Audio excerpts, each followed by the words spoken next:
कैसा था, प्राइवेट था, एक तरह से प्राइवेट बैंक के रूप में कार्य करता था। इसको क्या कर दिया गया,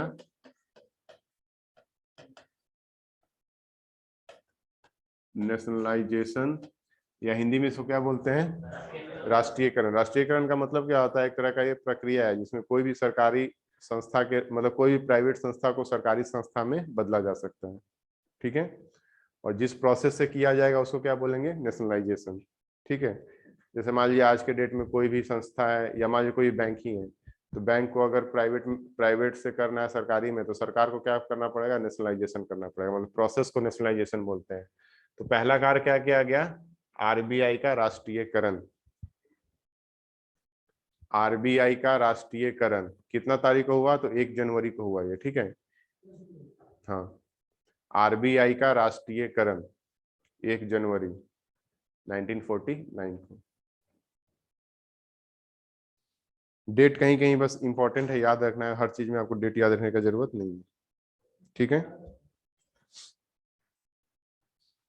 दूसरा इसमें मेजर कार्य किया गया 1949 में, ये एक बनाया गया बैंकिंग रेगुलेशन एक्ट 1949। कभी भी इस टाइप से जब भी हम लोग लिखते हैं एक्ट या अधिनियम, उसके अंत में कॉमा दे के डेट लिया ईयर लिखना होता है। ठीक है, ऐसा नियम, इस ये एक पैटर्न है लिखने का। कभी भी अधिनियम लिखेंगे तो अंत में साल लिखा जाता है, और जिस साल में पास होता है उसी साल वो रहता है। ठीक है, तो देखिए अब क्या हुआ, अब बैंकिंग स्ट्रक्चर को समझिए। अब क्या है कि भारत में 1949 का सपोज कीजिए, तो भारत में एक भी सरकारी बैंक नहीं है, सारा बैंक कैसा है, प्राइवेट बैंक है। उन सबको संचालित करने के लिए क्या बनाया गया, आरबीआई। ठीक है, और आरबीआई जो बनाया गया वो भी खुद में प्राइवेट था। तो सबसे पहले आरबीआई ने, भारत सरकार ने क्या काम किया, ये जो हमारा सेंट्रल बैंक है आरबीआई, उसको क्या कर दिया, नेशनलाइज कर दिया। मतलब एक तरह से आरबीआई का मेन ओनरशिप, मतलब ओनरशिप किसके पास चला गया, भारत सरकार के द्वारा पास चला गया। अब भारत सरकार के पास चला गया, मतलब आरबीआई को अब डायरेक्टली या इनडायरेक्टली कंट्रोल कर सकता है। और इस डेट में एक भी सरकारी बैंक नहीं है, सारा का सारा बैंक कैसा है, प्राइवेट बैंक है। ठीक, अब अब मान लेते हैं आपने संस्था तो बना दिया आरबीआई को, एक सरकारी संस्था। अब उसको पावर कैसे मिलता है, कोई भी संस्था को, जैसे सीबीआई हो, ठीक है, या कोई भी संस्था है जो आज की डेट में बिहार पुलिस हो, कोई भी हो, उसको पावर कैसे मिलता है। अगर आपको पुलिस आपको अरेस्ट करता है तो ये पावर कौन देता है उसको, देखिए कोई भी चीज हो, जैसे मान लेते हैं इलेक्शन कमीशन है, इलेक्शन कमीशन जो इलेक्शन कराता है, इसको पावर कहाँ से मिलता है इलेक्शन कराने का। तो बेसिकली कोई भी संस्था को पावर 3 जगह से मिल सकता है। जो सबसे स्ट्रांग है पावर मिलने का जगह है, वो है क्या है, संविधान, कॉन्स्टिट्यूशन से। जैसे इलेक्शन कमीशन है, कैसा संस्था है वो, मतलब किस, कहाँ से उसको पावर डिराइव होता है, संविधान से। सीबीआई है, सीबीआई को पावर कहाँ से मिलता है, तो मिलता है एक्ट से, अधिनियम से। ठीक है, मतलब उसके लिए क्या किया गया, सरकार ने कानून पास किया जिससे उसको पावर मिला। कुछ पावर ऐसे भी होते हैं, कुछ संस्था ऐसे भी होते हैं, जैसे नीति आयोग है, नीति आयोग का ना जिक्र संविधान में है ना उसके लिए कोई कानून पास किया गया, वो सरकार के ऑर्डर पे आया। तो 3 रूप से कोई भी संस्था को पावर मिल सकता है। सबसे पहला क्या है, संविधान से, दूसरा अधिनियम से, और तीसरा सरकारी आदेश पे। तो सबसे स्ट्रांग कौन होता है, संविधान, उसके बाद एक्ट वाला, और उसके सबसे कम पावर वाला होता है ऑर्डर वाला। ठीक है, तो जो सरकार के ऑर्डर पे, जैसे नीति आयोग है, तो कल को अगर नीति आयोग को बंद करना होगा तो सरकार को कुछ नहीं करना है, सीधे ऑर्डर एक पास करना है, बंद मतलब बंद। या मान लेते हैं अगर सीबीआई को बंद करना है तो उसके लिए सरकार को क्या करना पड़ेगा, पार्लियामेंट में कानून पास करना पड़ेगा। अगर मान लेते हैं इलेक्शन कमीशन को बंद करना है तो सरकार को बहुत ही टफ प्रोसेस से गुजरना होगा, संविधान में चेंज करना होगा। तो संविधान को चेंज करना बहुत ही टफ कार्य है। ठीक है, क्या, क्यों नहीं हो सकता, ऐसा कहीं पढ़े, तो इलेक्शन कमीशन बेसिक स्ट्रक्चर में आता है। अब इसको पावर कैसे मिलेगा कि ये बैंकों को आदेश कर सके, तो उसको पावर कहीं से कहीं से देना होगा ना। तो पावर कहाँ से मिला इसको, बैंकिंग रेगुलेशन एक्ट से। मतलब बैंकिंग रेगुलेशन एक्ट के द्वारा आरबीआई को पावर दिया गया, अधिकार दिया गया कि आप बैंकों के लिए नियम तय कर सकते हैं, कि आपका जो नियम बनाया गया है वो नियम बैंकों को फॉलो करना पड़ेगा। तो आज की डेट में एसबीआई अगर आरबीआई का नियम फॉलो करता है तो क्यों करता है, क्योंकि बैकएंड में ये एक्ट है। अगर ये एक्ट नहीं रहता तो वो रूल नहीं कर सकता है किसी बैंक के ऊपर। ठीक है, तो आरबीआई को मेन पावर कहाँ से मिल रहा है बैंकों को रेगुलेट करने का, बैंकिंग रेगुलेशन एक्ट से, जो कब बना है 1949 में। ठीक है, कोई दिक्कत? अगला लिखिए 1955।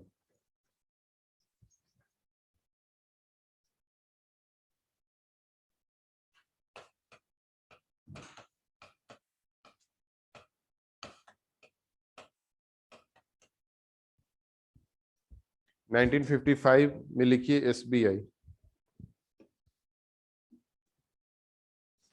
अब एसबीआई जो है, ये कोई ऐसा नहीं है कि नया कोई बैंक बनाया गया। इसमें क्या किया गया है कि आपको बताया गया है कि अभी तक जितना भी बैंक था सारा कैसा बैंक था, प्राइवेट बैंक था। उसमें से एक बैंक इंपीरियल बैंक भी था। इंपीरियल बैंक कब स्थापना कब हुआ उसका? 1921 में। और वो कैसे बना है? प्रेसिडेंसी बैंकों का मर्जर के द्वारा। ठीक है। अब ये एसबीआई क्या हुआ, ये कोई नया बैंक नहीं है। इसमें क्या किया गया, इंपीरियल बैंक का राष्ट्रीयकरण किया गया। मतलब इंपीरियल बैंक का ओनरशिप कौन ले लिया? सरकार ले लिया। और उसका नाम चेंज करके क्या कर दिया? एसबीआई। तो इसमें लिखिए एसबीआई में, इंपीरियल बैंक के राष्ट्रीयकरण के बाद या इंपीरियल बैंक के राष्ट्रीयकरण के द्वारा एसबीआई का गठन हुआ।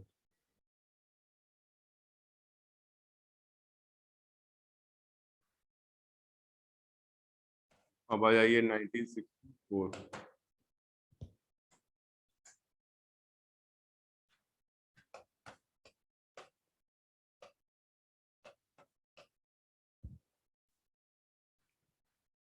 1934 में, सॉरी 1964, 1964 में क्या बनाया गया? आईडीबीआई। नाम सुने हैं इसका? कहीं देखे हैं? कहाँ देखे हैं?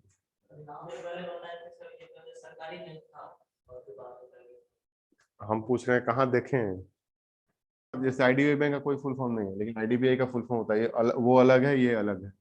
इसका फुल फॉर्म क्या होगा? Industrial development bank of India. Hindi में इसका क्या नाम हो जाएगा? भारतीय औद्योगिक विकास बैंक। लिखिए, भारतीय औद्योगिक विकास बैंक।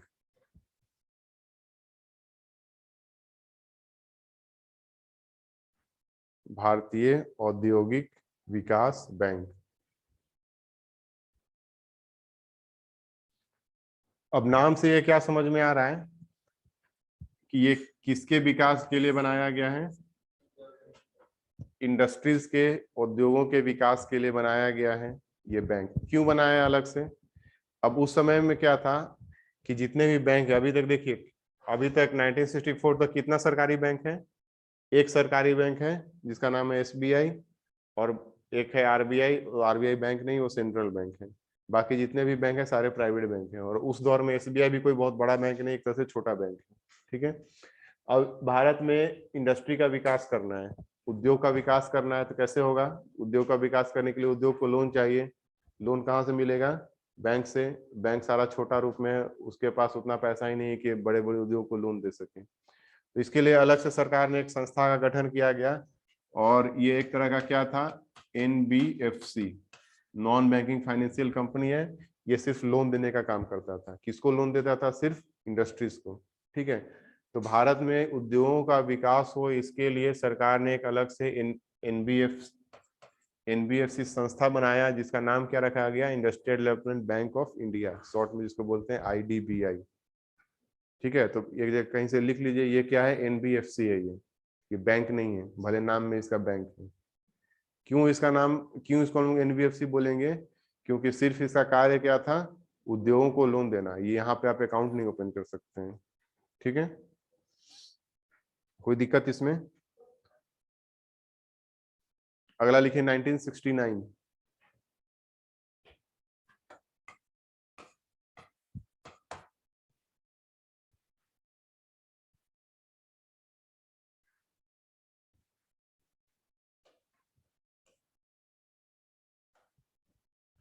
1969 में क्या है कि अब सरकार को ये लगा कि भारत में अगर भारत का पूरा विकास करना है, पूर्ण रूप से विकास करना है, तो मतलब कैसे विकास होगा? अगर सिर्फ उद्योगों का विकास करेंगे तो भारत का पूर्ण विकास होगा? नहीं होगा।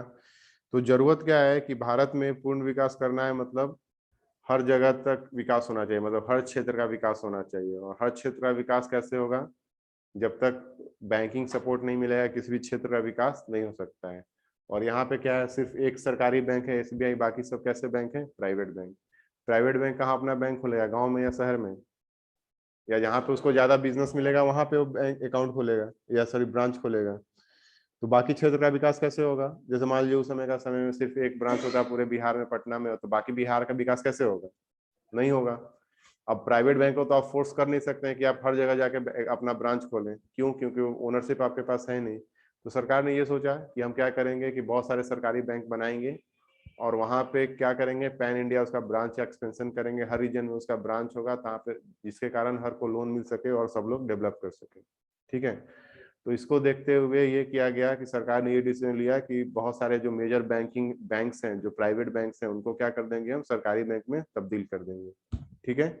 जिससे क्या हमको बेनिफिट मिलेगा कि बैंक हमारा रहेगा तो मेरे आदेश के अनुसार जहां चाहे हम वहां पे उसका ब्रांच ऑपरेट करवा सकते हैं, ओपन करवा सकते हैं, ताकि वहां का विकास हो सके। ठीक है। कोई भी बिजनेस हो या इंडस्ट्री हो, बिना पैसा का उसका विकास नहीं हो सकता, या कोई भी क्षेत्र हो उसका बिना पैसा का विकास उसका नहीं हो सकता है। तो बैंकिंग सपोर्ट होना बहुत जरूरी है। तो यहाँ पे लिखिए, राष्ट्रीयकरण का पहला दौर, फर्स्ट राउंड ऑफ नेशनलाइजेशन। तो 1969 में क्या हुआ? फर्स्ट राउंड ऑफ,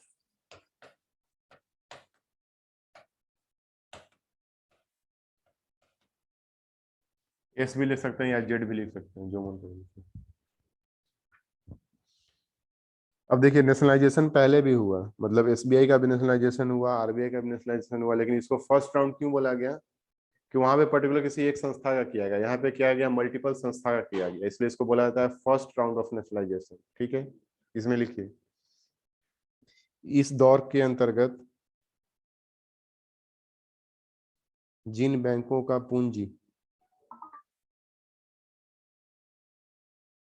इस दौर के अंतर्गत जिन बैंकों का पूंजी 50 करोड़ या उससे अधिक था, 50 करोड़ या उससे अधिक था, उसका राष्ट्रीयकरण किया गया।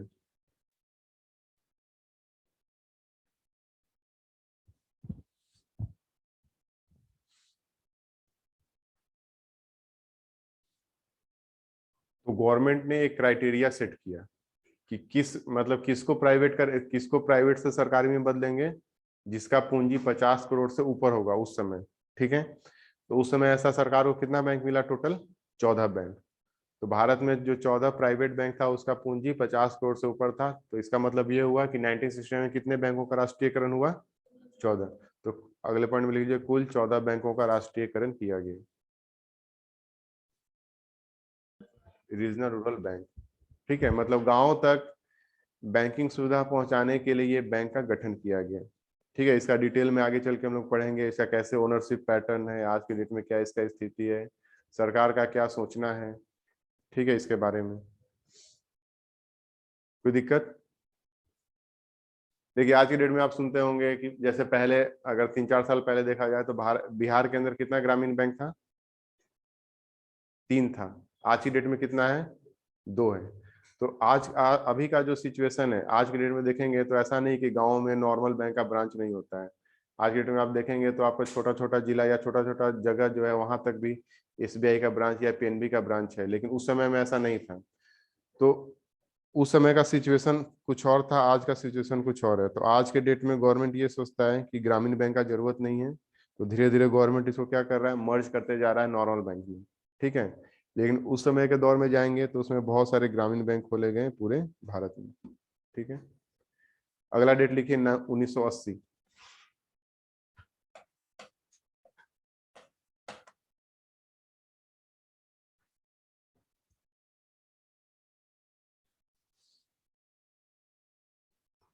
इसमें लिखिए, राष्ट्रीयकरण का दूसरा दौर, सेकेंड राउंड ऑफ नेशनलाइजेशन।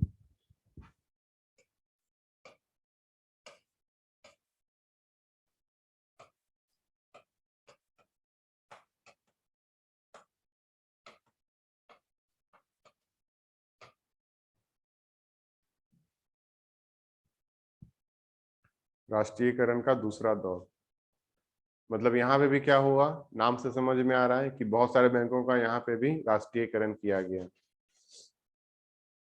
तो यहाँ पे कंडीशन क्या रखा गया, तो गवर्नमेंट ने जैसे पहला दौर में क्या कंडीशन रखा था, 50 करोड़ का पूंजी कम से कम होना चाहिए। यहाँ पे रखा गया 200 करोड़ का। तो लिखिए, जिन बैंकों का पूंजी 200 करोड़ या उससे अधिक था उसका राष्ट्रीयकरण किया गया।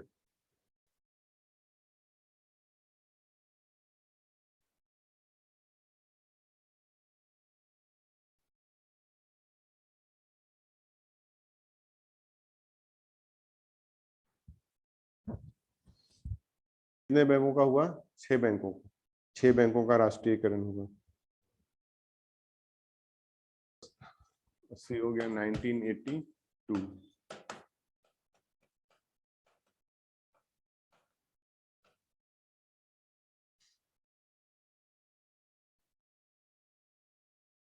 ये 1982 में गठन किया जाता है नाबार्ड का। नाबार्ड के बारे में आगे चल के डिटेल में पढ़ेंगे, कैसे क्यों क्या है ये। अभी ये इसको बनाया क्यों गया इसका लिए हम लोग डिस्कस कर लेते हैं। इसको बनाने के पीछे रीजन क्या है कि अल्टीमेटली गवर्नमेंट का ये एम है कि अगर इंडिया को पूर्णतः डेवलप करना है तो बिना गाँव के विकास का ये नहीं हो सकता है। और कृषि का भी विकास करना जरूरी है, क्योंकि भारत के अंदर जो मेन हम लोग का डिपेंडेंसी है वो एग्रीकल्चर पे है। तो गवर्नमेंट ने बहुत प्रयास किया इसको डेवलप करने के लिए, उसके लिए स्टेप लिए गए। पहले जैसे क्या क्या स्टेप लिया गया, तो सबसे पहले 1969 में नेशनलाइजेशन किया गया ताकि बैंक, सरकारी बैंक हो उसको गवर्नमेंट कंट्रोल कर सके। फिर आरआरबी बनाया गया, उसके बाद फिर कुछ सरकारी बैंक बनाया गया। लेकिन उसके बावजूद गवर्नमेंट को ये दिख रहा है कि गाँव का विकास जिस पैटर्न पे होना चाहिए था वहाँ पे नहीं हो रहा है। ठीक है, आरबीआई वहाँ पे ढंग रूप से इम्प्लीमेंट नहीं कर पा रहा है पॉलिसीज को। तो इसके लिए क्या किया, गवर्नमेंट ने अलग से एक संस्था बनाया जिसका नाम क्या रखा, नाबार्ड। ये नाबार्ड का काम क्या है कि ये एक्चुअल में इसका कहीं यहाँ पे वो ब्रांच आपको दिखता है, कहीं इसका ब्रांच ये सब नहीं दिखा है। एक तरह से क्या है, एक रेगुलेटरी संस्था है, मतलब बैंकों को हेल्प करता है ताकि गाँव का विकास हो सके और कृषि का विकास हो सके। तो अल्टीमेटली गोल क्या है यहाँ पे गवर्नमेंट का, इसका अजय एक बार फुल फॉर्म बस लिख लीजिए। फुल फॉर्म क्या होगा इसका, नाम से ही समझ में आएगा इसका काम क्या है, national bank for agriculture and rural development. Hindi में क्या लिखेंगे, राष्ट्रीय कृषि एवं ग्रामीण विकास बैंक। राष्ट्रीय कृषि एवं ग्रामीण विकास बैंक।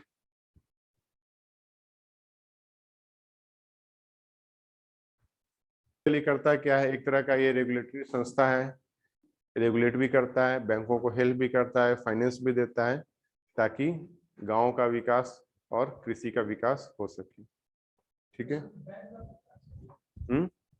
तो मिला। अब नाबार्ड क्या करेगा, वो अलग अलग बैंकों को देगा और बैंकों को ये बोलेगा कि ये पैसा आपको सिर्फ कृषि लोन के लिए या नहर के डेवलपमेंट के लिए या नाला के डेवलपमेंट के लिए सब के लिए देना है। ठीक है, तो इसको बोलते हैं रीफाइनेंस। फाइनेंस का मतलब क्या होता है कि डायरेक्टली आपको जहां से पैसा मिल गया हम उसको बोलेंगे उसने मेरे को फाइनेंस किया। मान लीजिए हमको जिसने पैसा दिया था वो क्या बोलेंगे, हम, मेरा वो फाइनेंसर है। जैसे मान लीजिए ये पर्सन 1 है, इसको लोन मिला पर्सन 2 से, तो इसके लिए फाइनेंसर कौन हो गया, 2 हो गया। लेकिन ये एक्चुअल में ये जो 2 है ये पैसा इसका खुद का नहीं, ये पैसा कहीं थर्ड जगह से लेके आया है, तो फिर ये इसको क्या बोलेगा, इसके लिए हो गया रीफाइनेंसर। ठीक है, तो बेसिकली यहाँ पे स्ट्रक्चर क्या है कि ये मान लेते हैं, ये मान लीजिए नाबार्ड है। नाबार्ड को पैसा बेसिकली कौन देता है, तो इसको पैसा मिला गवर्नमेंट ऑफ इंडिया से, भारत सरकार से। ठीक है, ये पैसा किसको दिया, बैंक को दिया, बैंक किसको दिया, फार्मर या गांव के लोगों को दिया। ठीक है, ये स्ट्रक्चर होता है। और बेसिकली ये सिर्फ पैसा भी, नाबार्ड के पास ऐसा नहीं कि सिर्फ ये पैसा ही एलोकेट करता है, नियम कानून भी बनाता है, मतलब इसके पास कुछ रेगुलेशन का भी पावर है। ठीक है, ये मतलब ये किसको कंट्रोल कर सकता है, तो अपना फंड जो भी देता है बैंकों को उसको कंट्रोल कर सकता है, प्लस जो ग्रामीण बैंक है उसको भी कंट्रोल कर सकता है। मतलब जो भी कृषि रिलेटेड और ग्रामीण विकास रिलेटेड काम हो रहा है उसका मेन रेगुलेटरी कौन है? नाबार्ड। ठीक है। उसके बाद अगला लिखिए 1990।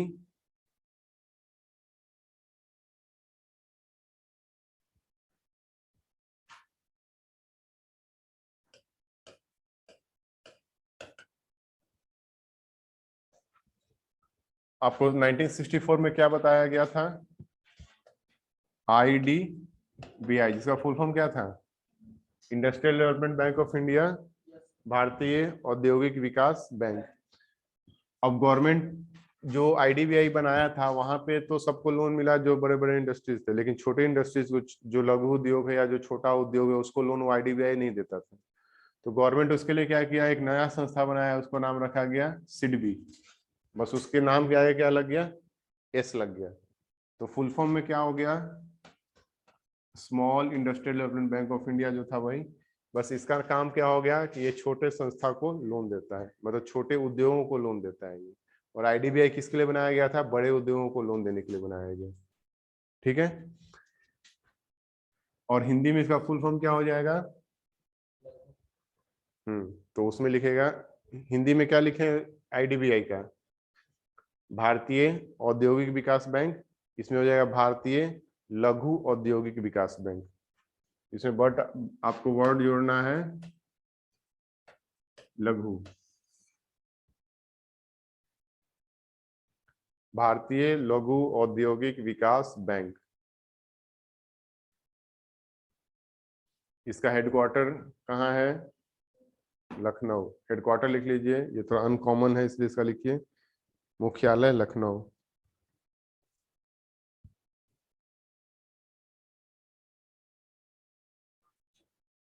तो 91।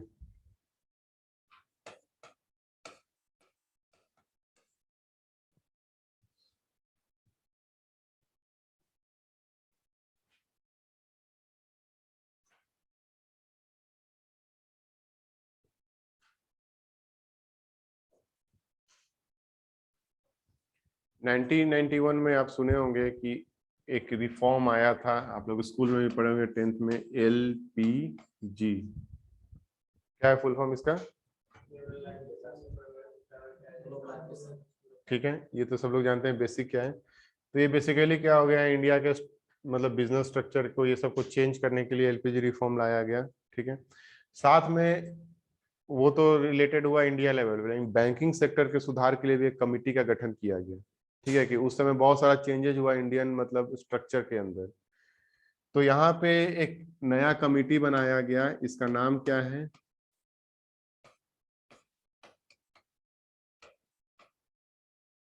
नरसिम्हम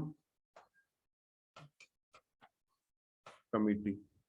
ठीक है, नरसिम्हम समिति। कमिटी को हिंदी में क्या बोलते हैं? समिति। तो ये नरसिम्हन कमिटी जो बनाया गया, समिति क्यों बनाया गया? ताकि बैंकिंग सेक्टर के अंदर क्या क्या रिफॉर्म लाया जाए या क्या क्या सुधार किया जाए, उसके लिए ये बनाया गया। ये बैंकिंग सेक्टर के लिए नहीं, सिर्फ मतलब जितने भी वित्तीय क्षेत्र है उसके सुधार के लिए। इसमें लिखिए वित्तीय क्षेत्र के सुधार के लिए, वित्तीय क्षेत्र के सुधार के लिए।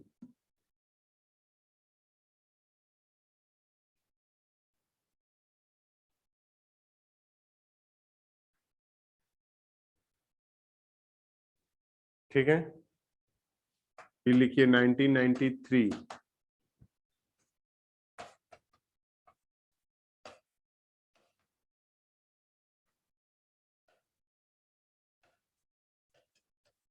मल्होत्रा कमेटी या मल्होत्रा समिति।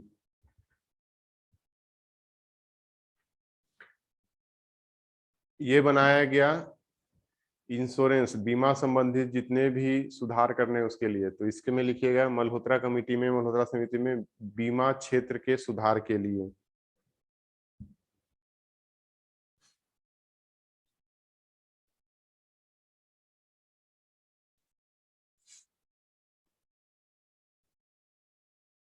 ठीक है,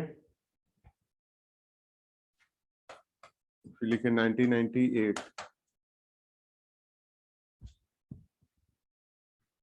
अब जब रमेश सिंह का बुक पढ़ेंगे तो वहां पे आपको डिटेल में दिया जाएगा कि नरसिम्हन कमेटी का क्या क्या सलाह था, मल्होत्रा कमेटी का क्या क्या सलाह था। ठीक है। उसके बाद 1998 में 1998 जैसे ये जो नरसिम्हन कमेटी ने कुछ सुझाव दिए, मतलब 15-20 सुझाव दिए कि ये करना चाहिए, ये करना चाहिए, ये करना चाहिए। फिर भारत सरकार ने उसको इम्प्लीमेंट किया, और उसको इम्प्लीमेंट करने के बाद देखा कि बैंकिंग सेक्टर के अंदर बहुत ज्यादा ही सुधार हुआ। ठीक है। तो इसको देखते हुए फिर से नरसिम्हन कमेटी बनाया गया 1998 में, ताकि और क्या करें, ताकि और इम्प्रूवमेंट हो। ठीक है। तो यहाँ पे फिर से बनाया गया नरसिम्हम कमिटी। तो अब इसका नाम क्या करेंगे, नाम तो दोनों सेम है, तो कैसे अलग अलग करेंगे, इसको क्या कर देंगे, ये हो गया नरसिम्हन कमिटी 2। ऑटोमेटिक इसका नाम क्या हो जाएगा, कॉमन वर्ड में नाम तो इसका 1 ही था, सॉरी सिर्फ कमिटी था, लेकिन बाद में इसको हम लोग क्या बोलने लगे, ये 2 हो गया तो ऑटोमेटिक ये क्या हो गया, 1 हो गया। जैसे हमारे मूवी होता है, जैसे धूम 1, धूम 2, धूम 3, उसी टाइप से ये नाम हो गया। ठीक है। तो बेसिकली इसका नाम नरसिम्हन कमिटी 1 नहीं था, इसको बाद में हम लोग बोलने लगे 1, क्योंकि बाद में 2 बन गया इसलिए। ठीक है। तो यहाँ पे आज एंड करते हैं, इसके बाद आगे हम लोग डिस्कस करेंगे नेक्स्ट क्लास में कि 1998 के बाद में क्या होता है। देखिए एक बार बेसिक देख लीजिए क्या क्या हुआ है शुरुआत से, कहाँ गया, शुरुआत से एक बार देख लीजिए कैसे कैसे क्या क्या चेंज हुआ। कैसे आएगा नीचे,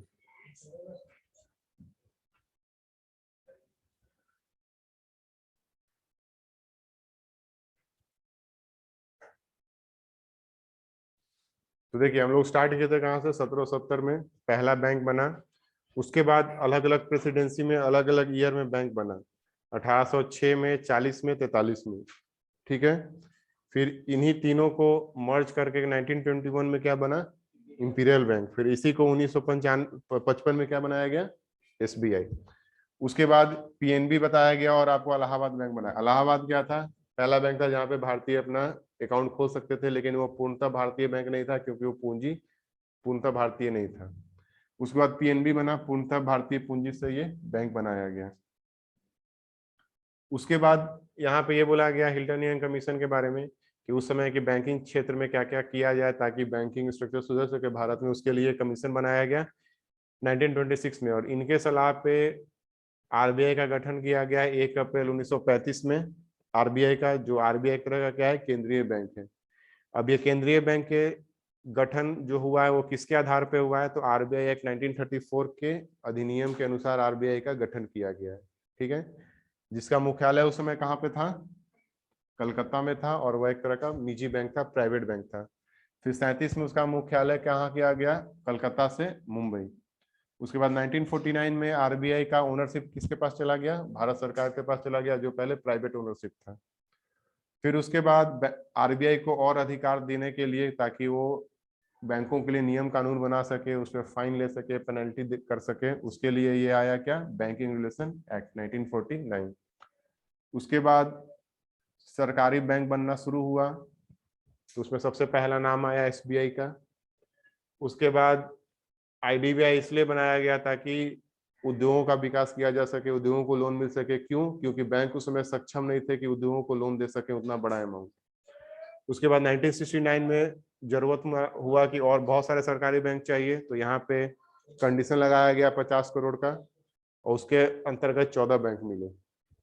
फिर ग्रामीण क्षेत्रों में रीजनल लेवल पे, क्षेत्रीय लेवल पे बैंक बनाया गया, उसको क्या नाम दिया गया, आरआरबी।